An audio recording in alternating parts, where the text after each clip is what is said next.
This is an exploration of the 50 primary universal laws.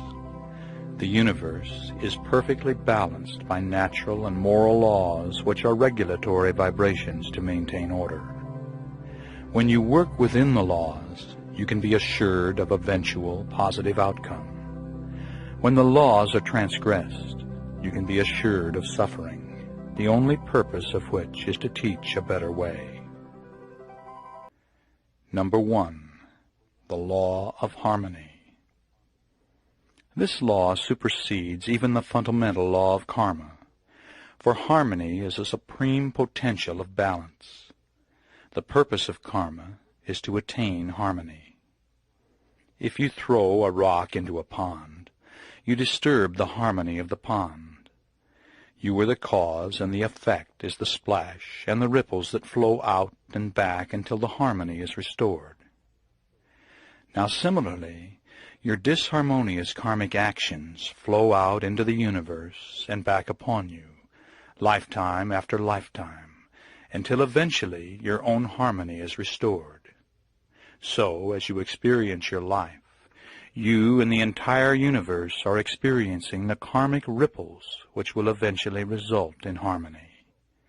Once you have evolved to the position of living an entire lifetime in harmony, you are free from the wheel of reincarnation. Number 2. The law of reincarnation and karma. Until you have resolved your karma and fulfilled your dharma, you will continue to reincarnate into sequential lifetimes upon the earth. Neither God nor the lords of karma bestow suffering upon you during these lives. You alone decide what you most need to learn in your earthly sojourns. And for each life experience you seek out other souls, often with shared histories, and always with karmic configurations matching your needs. Now, whenever you act with intention, you create karma. Actions are considered to be thoughts, emotions, words, and deeds, and the motive, intent, and desire behind each. Disharmonious acts must be balanced in the future in this life or in a future lifetime. They are rooted in fear-based emotions, which must be resolved before you can release yourself from the wheel of reincarnation. You return, lifetime after lifetime, to test yourself, to see if you have learned your lessons. Now, until you can go through an entire lifetime with total involvement and no disharmonious attachment whatsoever, you will continue to reincarnate. In other words, when you can live a life of perfect harmony, liberation will follow.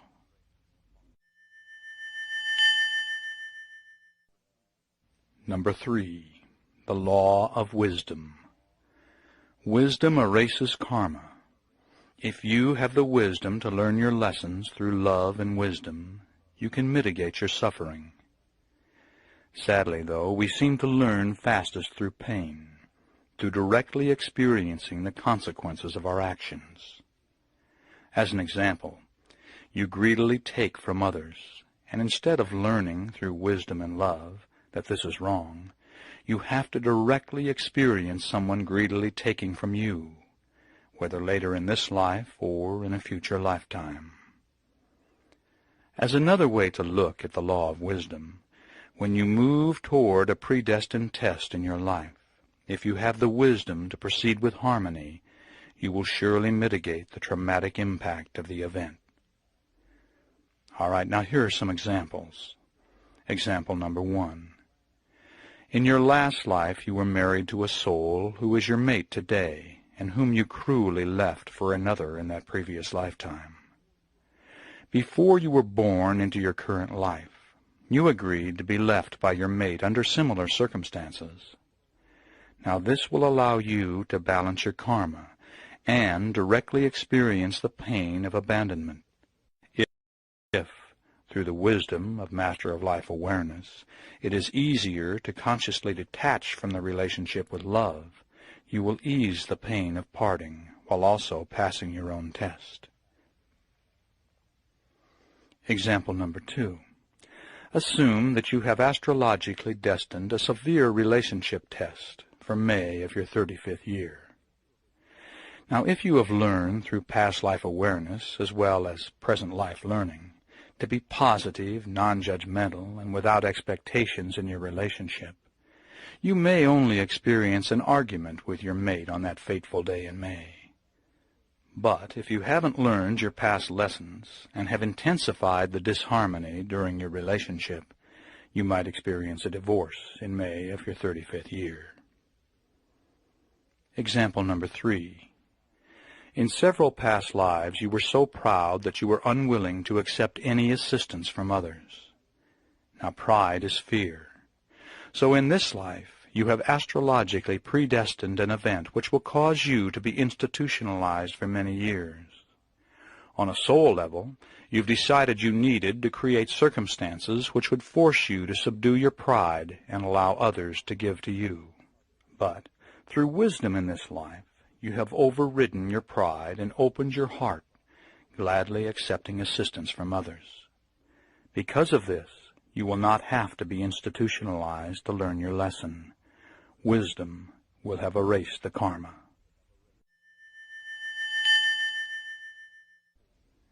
Number 4, the law of grace.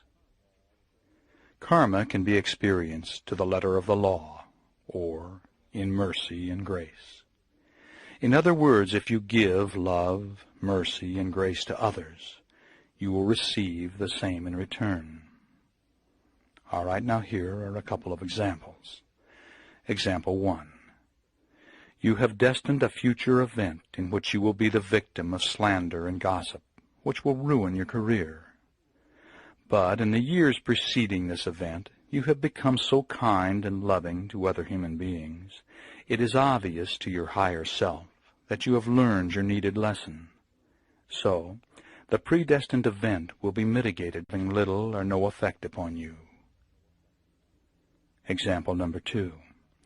In a previous lifetime, you were a person of great wealth, which you used selfishly for your own and your family's indulgence.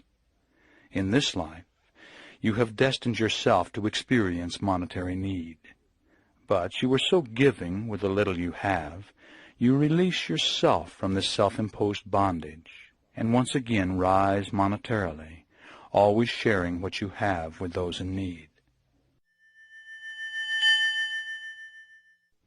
Number 5, the law of soul evolution. Everyone on earth shares the goal of soul evolution, whether they realize it or not. We have reincarnated because we desire to spiritually evolve by rising above our fear-based emotions and learning to express unconditional love. In so doing, we raise our vibrational rate and move closer to a state of harmony. Even when it appears that you are not evolving, you are in reality making progress. We learn through the pain of our disharmonious acts, which can be viewed as our mistakes or failures. But if you fell off a bicycle 9 times before you learned to ride it on the 10th attempt, you needed 9 failures to achieve your final success. In reality, every failure was a small success, bringing you closer to accomplishing your goal.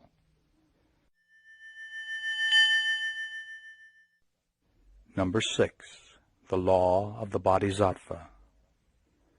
Bodhisattva is a Sanskrit term commonly accepted by most metaphysical adepts today. It means one who has transcended the need of earthly incarnations, but who has chosen to return to the earth to support others in achieving enlightenment. A bodhisattva knows he will never really be free until all souls are free. Most serious students of metaphysics have entered the bodhisattva development stage of their evolution.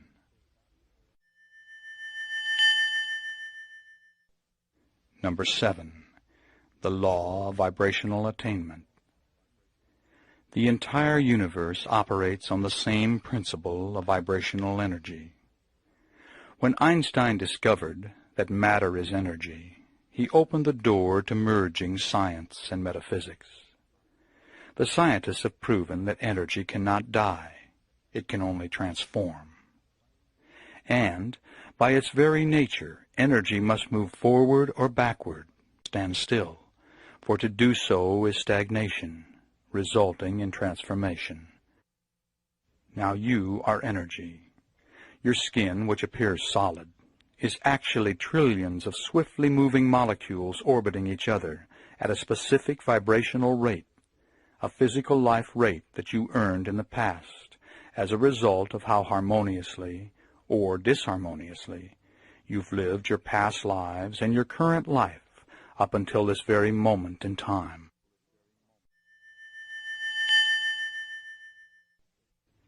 Number 8.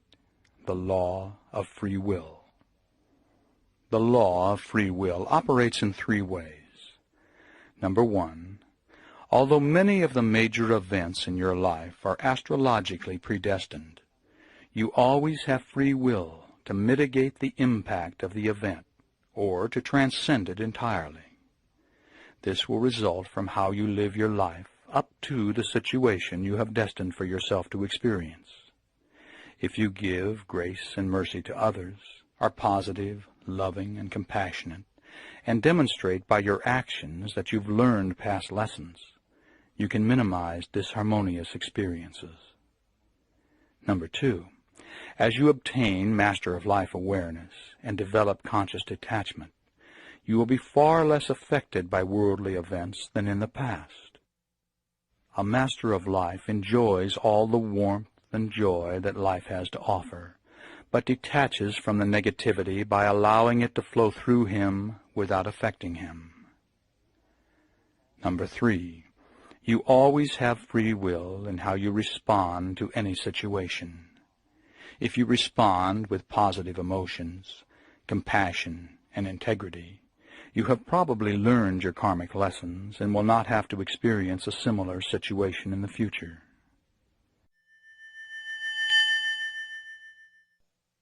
Number 9. The law of one. Every soul, living and discarnate, is connected to the level of the collective unconscious, deep within the higher self. We are all part of a great energy gestalt called God, and because we are part of God, we are God. It is the goal of the gestalt to move the energy forward, creating more energy. So, in living harmoniously, we each increase our vibrational rate and intensify the vibration of the entire gestalt. And when we are disharmonious, we decrease the vibration of the entire gestalt.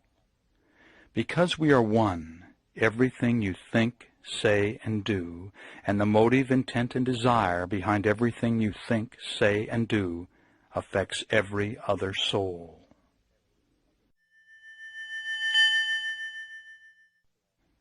Number 10. The law of manifestation. Everything manifest begins as a thought, an idea. Ideas and experiences create beliefs, which in turn create your reality. If you are unhappy with your current reality, you must change your beliefs and your behavior. Beliefs can be changed when you recognize those that are not working for you and begin programming what will create success and harmony in your life. The unlimited creative power of your mind, through dedication, awareness, and training, can be the wisdom to rise above your karma. Within physical laws, you can manifest any reality you desire to experience. In regard to changing your behavior, you must decide which disharmonious behaviors you want to eliminate. Then, be aware that you don't have to change how you feel about something to affect it, if you are willing to change what you are doing. Number 11. The law of conscious detachment. His earthly teachings are best summarized with one of his statements. It is your resistance to what is that causes your suffering. And by suffering, he meant everything that doesn't work in your life. Relationship problems, loss of loved ones, loneliness, sickness, accidents, guilt, monetary hardship, unfulfilled desires, and so on. When you accept what is, you accept the unalterable realities in your life without resisting them. Some things are facts. They exist. And no matter how much you resist, there is nothing you are going to be able to do about them. Change what you can change, but have the wisdom to accept unalterable situations as they are, without wasting mental or physical energy attempting to change what you cannot change. Out of this acceptance comes involved detachment, the ability to enjoy all the positive aspects of life, but to allow the negativity to flow through you without resistance and without affecting you. Number 12, the law of gratitude. From the perspective of karma and the law of one, the more you give, the more you will receive. The more you assist others, the more you assist yourself. The power of this law also works in your day-to-day life. Number 13, the law of fellowship. When two or more people of similar vibrations are gathered for a shared purpose, their combined energy directed to the attainment of that purpose is doubled, tripled, quadrupled, or more. This esoteric awareness has been used by covens, esoteric religions, healing groups, and recently, worldwide meditations for peace.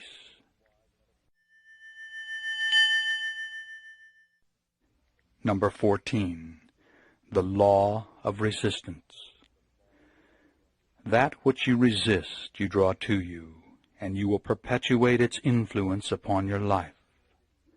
Resistance is fear, so it is to karmically resolve.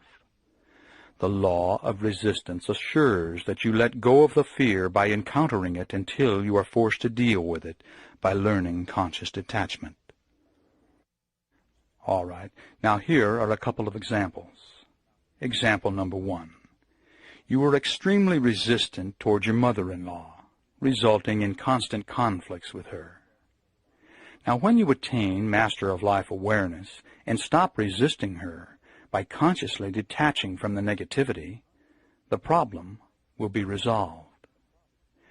Most disharmonious situations are solved through a change in viewpoint. By changing your perspective, you can usually eliminate the effects of a problem. And if you no longer are affected by a problem, you no longer have a problem, although nothing about the problem situation may have changed. All right, now another aspect of the law of resistance states, that which you resist, you become, if not in this lifetime, in a future incarnation. So, as example number 2, you have a strong resistance toward people of the Asian race. Your resistance is fear, and the quickest way to overcome fear is to directly experience that which you find so fearful. Thus, you will reincarnate as an Asian in a future lifetime.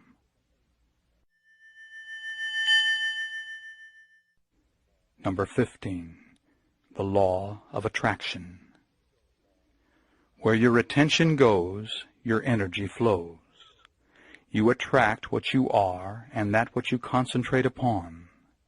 If you are negative, you draw in and experience negativity. If you are loving, you draw in and experience love. You can only attract to you those qualities you possess. So, if you want peace and harmony in your life, you must become peaceful and harmonious. Number 16, the law of reflection. This law says that the traits you respond to in others, you recognize in yourself, both positive and negative. It has 4 primary manifestations.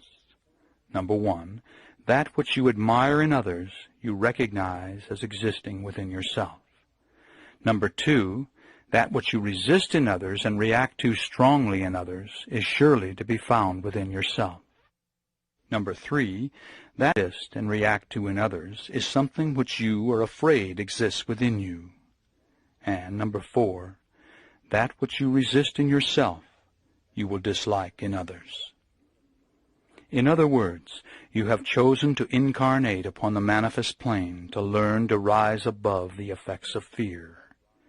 Those fears will always be reflected in your reactions to others. Thus, your goals are very obvious once you recognize how to perceive them. As you let go of the fear, you automatically open to expressing more unconditional love.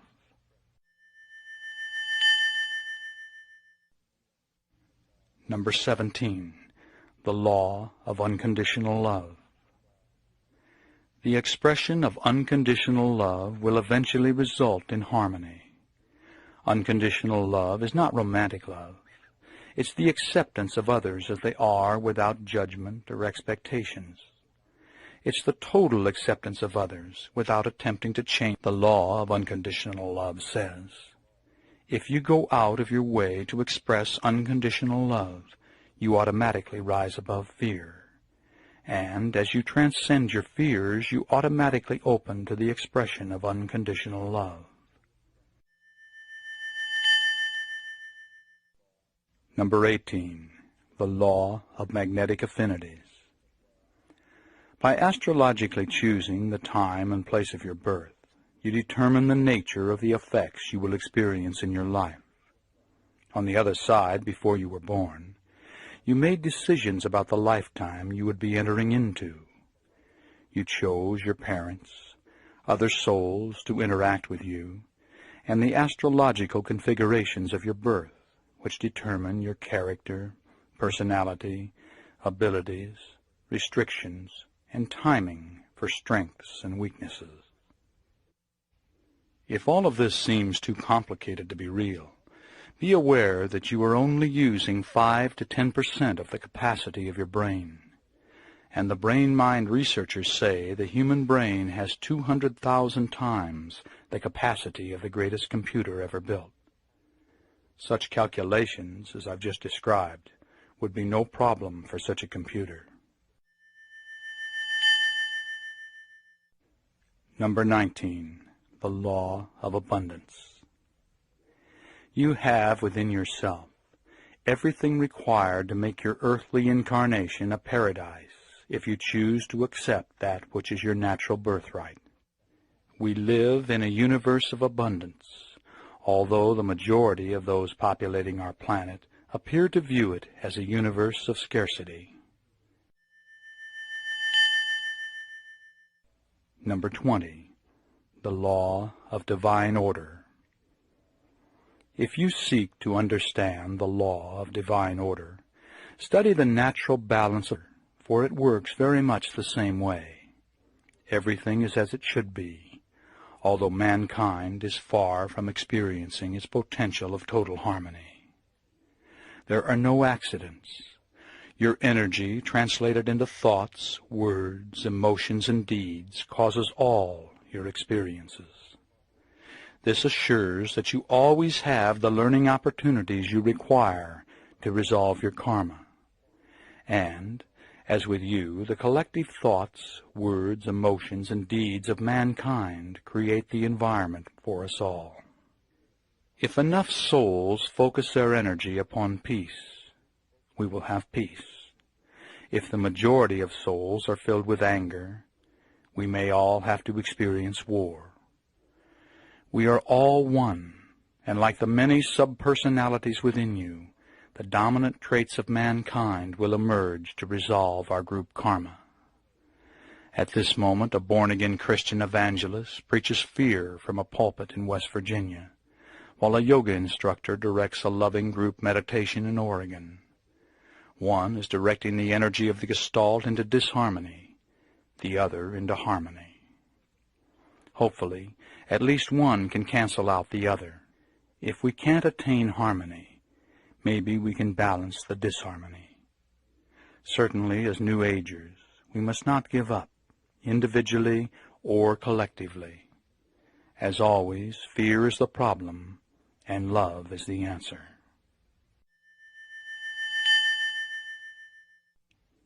Number 21 is the law of attitude. Nothing in the universe can harm you but your own attitude. It is your attitude that moves you toward events and experiences, and it's your attitude that will worsen or lighten any event, catastrophe, or tragedy. You and you alone choose the attitude with which you will respond. No two people would respond to the same situation in the same way. Every earthly incarnation includes traumatic experiences, and the better you understand the working of karma, the more likely you will be to put events into a spiritual perspective. Number 22, the law of threes. 2 is generally recognized as positive and negative, and becomes a law only when combined with a neutralizing force. When 3 become a unit, neither of the original 2 are more powerful or larger, and each behaves for itself and the benefit of the whole. Examples are Father, Son, and Holy Ghost, conscious mind, subconscious mind, and superconscious mind, mother, father, and child. When a man and woman are combined with the neutralizing state of marriage, they become a 3.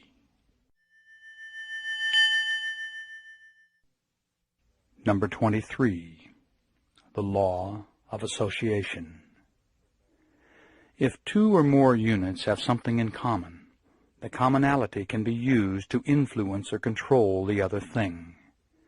The amount of control depends upon the degree of commonality.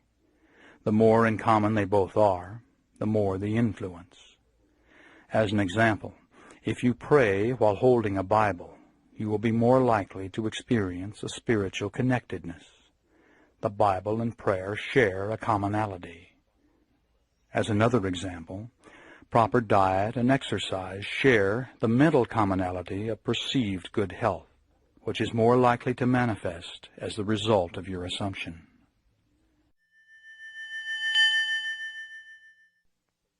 Number 24, the law of commitment.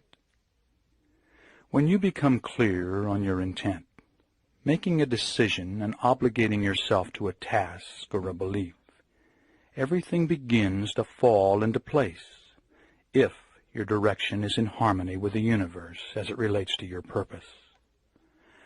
Now, once you have pledged this direction, things begin to happen almost magically, as if you were a magnet drawing into your experience that which is needed for manifestation. The key to this ultimate power is to have no indecisiveness at all, and the greater your emotional desire, the more power you will give to those on the other side who can assist you, and the more rapidly the manifestation.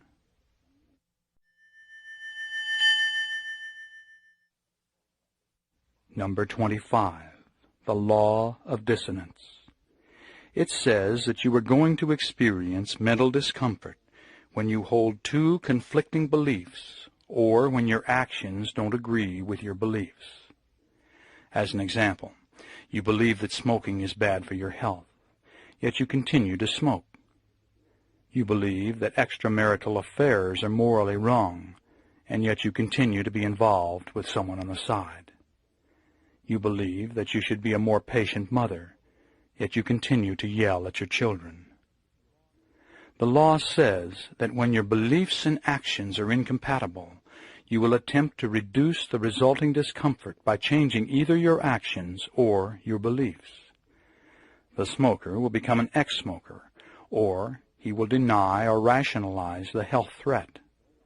The adulteress will either stop or rationalize her actions, maybe by saying, "What my husband doesn't know won't hurt him, and besides, with my needs more fulfilled, I'm a better wife." The impatient mother changes her behavior or rationalizes her attitude by saying, "It's better for me to yell and release the anger than to repress it." The law of dissonance is sometimes called the law of self-delusion.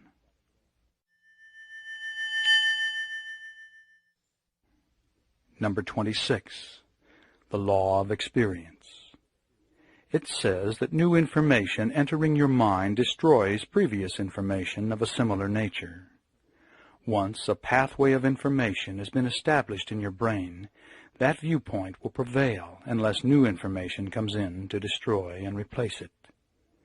As an example, while horseback riding, you fall off and hurt yourself. Now, if that's the end of your experience with horses, your experience has been programmed negatively. That's why instructors always urge new riders to climb back aboard immediately after falling off. You need fresh, new input to erase the trauma of the fall. The law is an innate, organic process that does not require your conscious attention or active participation. It suggests that the basic processes of the brain are in an endless state of growth and reorganization. Now, the law of experience can be used effectively in altered state of consciousness programming because your subconscious cannot tell the difference between fantasized experience and a real experience. So, as an example, if you always feel extreme anxiety in crowds, in an altered state you could vividly imagine yourself perfectly relaxed in a crowd of people. Your mind will accept this as a reality and invoke the law of experience. After a few days, weeks, or months of this programming, your mind will have totally experienced being calm in crowds, and it will carry over into your personal reality. Number 27. The law of fearful confrontation. This law says that if you fear doing something and yet have the courage to do it anyway, you will soon do a mental flip-flop and may even become addicted to doing it. As an example, if you fear skydiving but force yourself to do it, the experience generates the internal release of beta endorphins. These internally manufactured opiates chemically resemble opium and are quite addicting. The more you skydive, the more you will want to skydive, or ski straight down mountains, or gamble, or whatever it was that you originally feared and that still causes you this internal rush.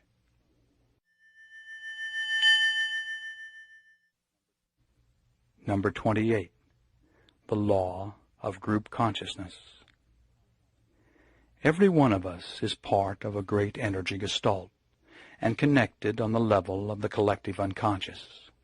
Each individual aspect of the gestalt has its own electrical system, its own vibrational frequency, and interreacts with all other aspects. Thus, we are all electrically connected to one another and to a central point. On a higher self or psychic level, it is possible for anyone to tune in to anyone else and to draw upon the awareness of the entire gestalt.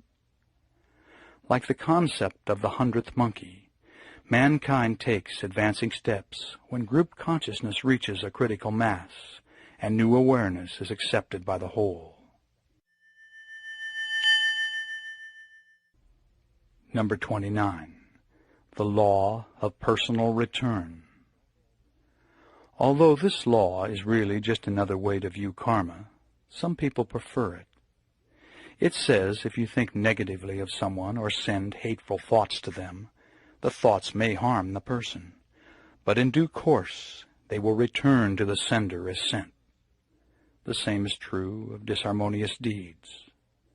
But the good news is, the law of personal return also works in reverse, and positive thoughts, words, and deeds will be returned to the sender.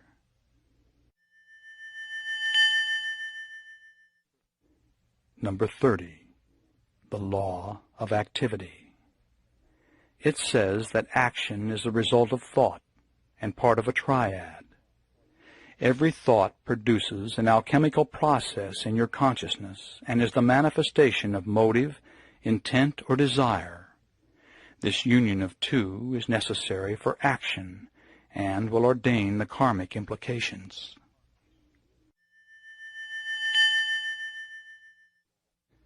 Number 31. The law of denial. It says when you refuse to deal with a highly emotional issue, or refuse to take responsibility for an unpleasant situation, you avoid living up to your potential. Such things can be put off for lifetimes, but the effect will be experienced mentally, physically, or as a lifestyle manifestation until you correctly balance the situation. Number 32. The Law of New Beginnings. It says that for each of us in our time, there are major life turning points. There is a break in the energy wave patterns, and a complete change will result. Everything is affected by this change in flux, some things to a lesser degree than others. Examples would be 1. A traumatic situation or tragedy such as the death of a loved one. 2. A religious conversion. 3. A point in therapy when something clicks and from that time on the patient begins to get well. And 4. A mother giving birth to a baby.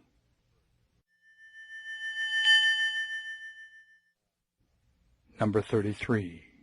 The Law of Compensation. It says that you and you alone are responsible for everything that happens to you. All is the result of your past thoughts, words, and deeds, which have formed your present attitude. Your attitude towards life and life experiences is returned to you in the form of rewards or problems, as love and joy, or as confusion, trouble, and heartbreaking experience. These karmic rewards or punishments can be delivered immediately, at a later date in your present life, or in a future incarnation.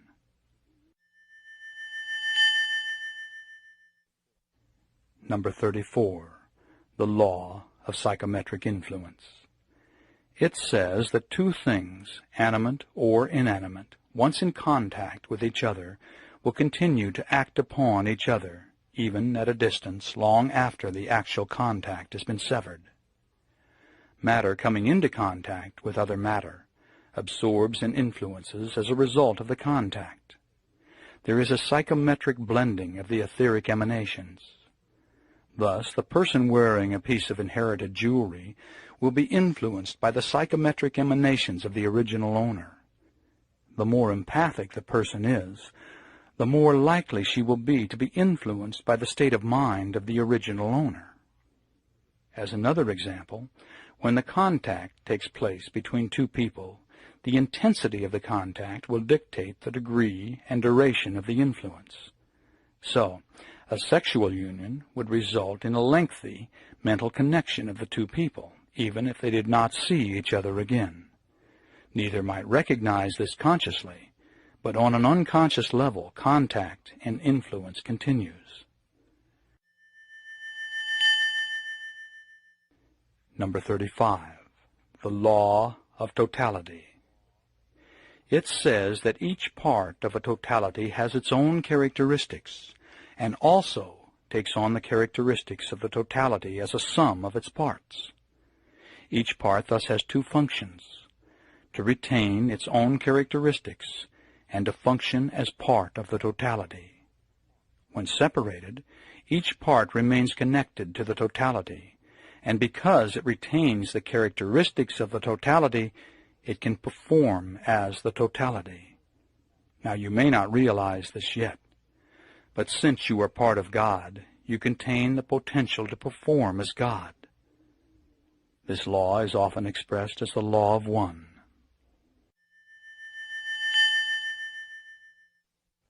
Number 36. The Law of Dominant Desire. It says that a stronger emotion will always dominate a weaker one.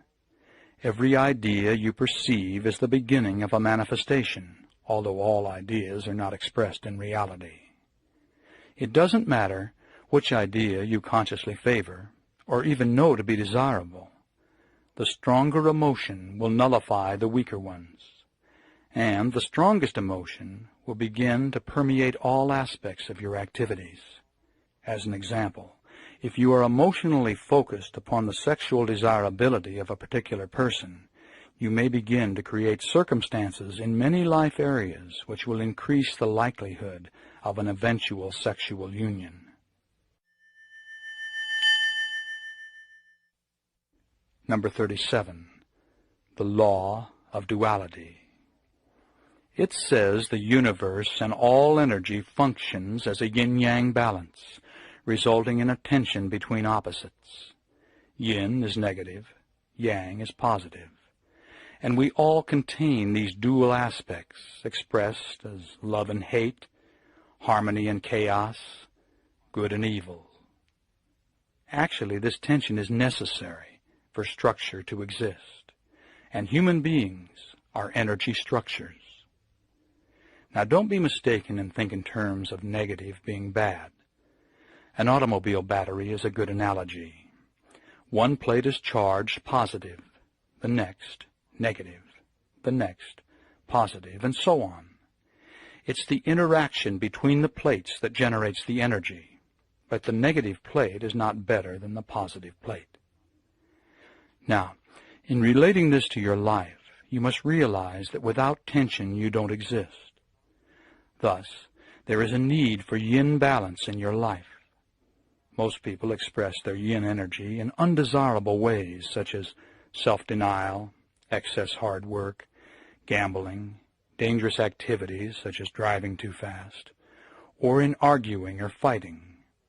Illness is an expression of yin energy, and war is the ultimate expression of mass yin energy. But your yin energy can be expressed in a different way, as positive challenge, and this is best explained in the next law.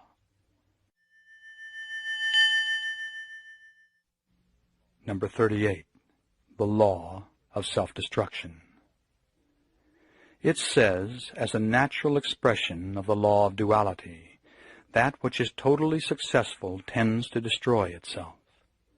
Now you know this subconsciously, so there is no way you dare allow your relationships or career or spirituality to become totally successful.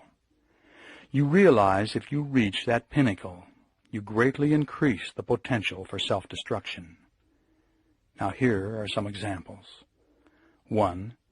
History proves that any country that has ever reached a peak has fragmented and collapsed all on its own when it was unopposed. Number 2. The second example is a couple that struggles through many forms of adversity, getting the husband through college, sickness, and a badly timed pregnancy, financial problems and family trouble. But eventually they arrive at a point going well. It's then that they get a divorce. Example number 3 is the spiritual seeker who is making profound progress only to backslide and behave very negatively. The recent fall of the most successful cult leaders and television evangelists make this case. Example 4 is a successful business executive who makes it to the top of his profession, then has a midlife identity crisis or a nervous breakdown, and destroys it all. Example 5 is the man who inherits wealth and destroys himself through dissipation. Example 6 is the honest man who becomes a powerful politician and becomes very corrupt. Now, in each of the 6 examples, once total success was obtained, there was no more challenge, and destruction followed. Subconsciously, in each case, they desired to experience the challenge again. Unless you challenge yourself, you will stagnate. Now remember, you are energy, and stagnation is self-destruction. For energy cannot stand still. It must, by its very nature, move forward or backwards. So, instead of holding back, attain total success, but not complacency. Always give yourself great new challenges. If you let the challenge go too far, self-destruction is the result. If you don't incorporate challenge in your life, self-destruction is the result. If you keep challenge in balance, you succeed in maintaining your position and retaining your success. The secret is to consciously direct challenge in a way that minimizes jeopardy while fulfilling the yin-yang need of balance. This will usually be accomplished by wise risking.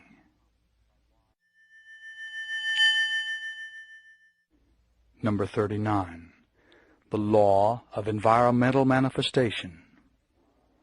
It says that everything that surrounds you is an extension of you. Your mate, your home, your furnishings, your car, your pets, your yard, your office, and your career are a physical expression of your attitudes and belief system. Your environment is a reality picture of your core beliefs and expresses your self-image and cultural overview.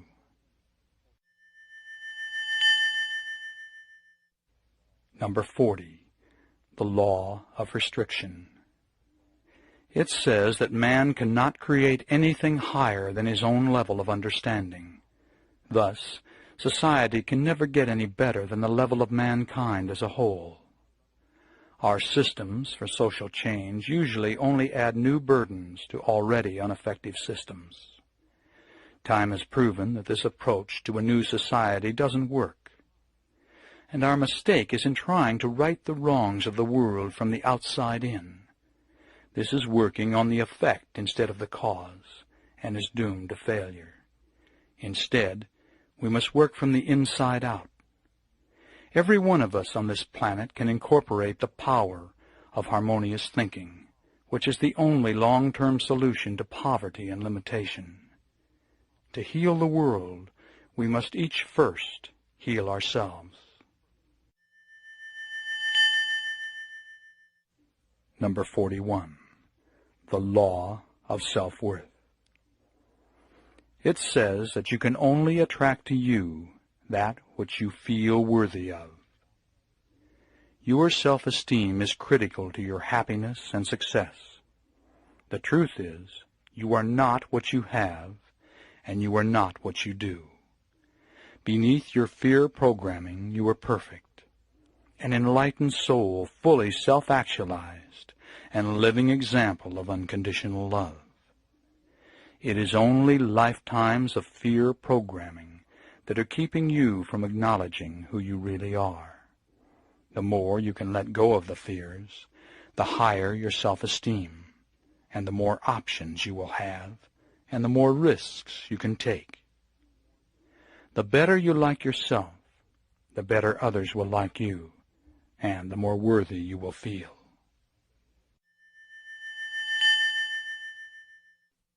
Number 42. The law of growth. It says that there is no growth without discontent.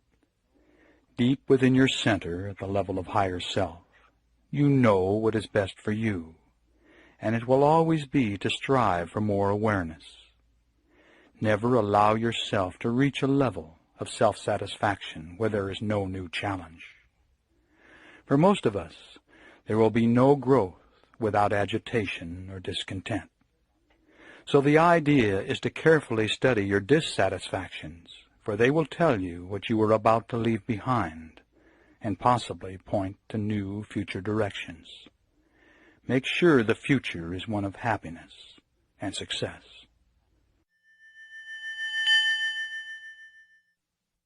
Number 43. The law of self-truth. It says that truth is what works for you. If you believe something to be, it becomes truth for you. The idea is to be very careful about what you accept to be, for it will influence all aspects of your life and your future.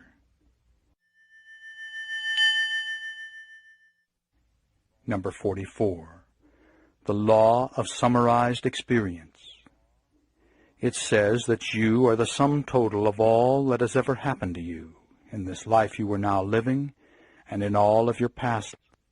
Everything from your health to your relationships, your sexual experiences, your developed abilities, your career standing, and everything else can be used as a barometer to show who you are and to tell if your conscious and subconscious are functioning in harmony. Number 45. The law of belief. It says you can have anything you want if you can give up the belief that you can't have it, as long as what you want doesn't conflict with someone else's belief. As an example, if you desire a fulfilling, growth-oriented, one-to-one relationship, but demand it to be with a particular person, you are not operating in harmony with the universe. As another example, in the area of accomplishment, you must have the education necessary to create what you want. So, this is the area on which to focus your desirous energy. Number 46. The law of dharmic direction. It says that you have within you a guiding principle, which is your duty to yourself and society. Karma has directed your past life and present life experiences, always urging you to forge ahead into activities and learning experiences to form the character required to fulfill your destiny. Now, of course, you always have the free will not to fulfill your dharma. But the secret is to listen to your inner direction, which will direct you to fulfill your dharma and resolve your karma. Your dharmic direction is natural for you and probably falls within one of 7 directions. One is workforce, and this path includes a majority of general occupations, including homemakers. 2 is military and includes soldiers and all forms of police and militia. Number 3 is service and includes most religious workers, those in medical, social services, and welfare, and many practicing metaphysicians. Number 4 is creativity and includes artists, writers, poets, musicians, actors, and entertainers. Number 5 is science and includes medical researchers, scientists, space technologists, and physicists. Number 6 is philosophy and includes all who present theories about why man does what he does. Number 7 is government and includes political leaders from the president on down through all areas of elected office. Number 47. The law of purifying action. It says that by living the 3 pillars of Dharma, you will spiritually evolve. The first pillar is generosity, meaning non-greed, letting go. The karmic results of generosity are abundance and deep, harmonious relationships with others. The second pillar is moral restraint. This includes 5 basic precepts: not killing, not stealing, not committing sexual misconduct, not using wrong speech, not taking intoxicants which could cloud the mind and make it dull. Now, as an explanation, sexual misconduct means refraining from actions of sensuality which cause pain and harm to others, or turbulence or disturbance in ourselves. Refraining from wrong speech means not only telling the truth, but avoiding a lot of useless and frivolous talk and gossip. Speech should be gentle, creating harmony and unity between people. All right, now the third pillar of Dharma is meditation, and it covers 2 areas. The first is concentration, the ability of the mind to stay steady on an object without wavering. Second is the cultivation of insight, which means to see clearly the process of things and the nature of Dharma. Number 48. The law of karmic excess. It says that karma incurred in one incarnation could be so overwhelmingly harmonious or disharmonious that to have it all return in one lifetime would put you out of balance. Therefore, it is dispersed or worked out in more than one incarnation. Number 49. The law of release. It advises you to let go of anything that is no longer useful and purposeful, without regrets and without resentment. This includes such things as books, philosophy, clothing, a belief, your lifestyle, even a club membership, and the list goes on and on. The pleasure should be in the moment of the experience, and when it's no longer useful, by letting go, you free yourself to start another learning experience without being bound by the old. Number 50. The law of ritual. It says that any act performed repeatedly with specific intent becomes a rite. Each time the ritual is repeated, its power is enhanced in 3 ways. First, by focusing on the intent, the performer intensifies the power of his mind to control reality. Second, the performer gives permission to his guides and those on the other side to assist him in the desired manifestation. And third, each performance of the rite draws upon the energy of all who have used the rite throughout all time. As an example, in using the pentacle rite of protection, the performer draws upon the energy of people over the centuries who have used this rite to ward off negativity. Thus, the power is increased many-fold. All right. That concludes a quick look at the 50 primary universal laws. I hope you were served by the wisdom of this esoteric awareness.